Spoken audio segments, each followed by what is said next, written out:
ബിസ്മില്ലാഹിർറഹ്മാനിർറഹീം. അസ്സലാമു അലൈക്കും.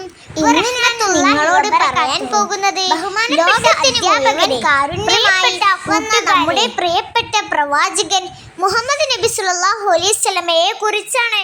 നബി സല്ലല്ലാഹു അലൈഹി വസല്ലമ നമ്മെ പഠിപ്പിച്ചത് വെറും വാക്കുകളല്ല, സ്നേഹിക്കാനും ക്ഷമിക്കാനും കരുണ കാണിക്കാനും സത്യം പറയാനും ആണ്.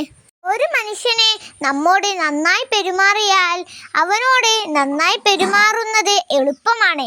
പക്ഷേ നമ്മോട് മോശമായി പെരുമാറിയാലും അവനോട് നന്മ ചെയ്യുക, അതാണ് നമ്മുടെ നബി സല്ലല്ലാഹു അലൈഹി വസല്ലമ നമ്മെ പഠിപ്പിച്ച മഹത്തായ പാഠം. നബി സല്ലല്ലാഹു അലൈഹി വസല്ലമ പറഞ്ഞു, നിങ്ങളിൽ ഏറ്റവും നല്ലവൻ നല്ല സ്വഭാവമുള്ളവനാണ്. അതുകൊണ്ട് നബിദിനം ആഘോഷിക്കുന്നത് പാട്ടും പ്രസംഗവും മാത്രമാകരുത്. നബിയുടെ സ്നേഹവും സ്വഭാവവും നമ്മുടെ ജീവിതത്തിൽ ഉണ്ടാകണം. നമ്മുടെ നാവിൽ നബിയുടെ സ്വലാത്തും നമ്മുടെ ഹൃദയത്തിൽ നബിയുടെ സ്നേഹവും നമ്മുടെ പ്രവൃത്തികളിൽ നബിയുടെ മാതൃകയും ഉണ്ടാകട്ടെ.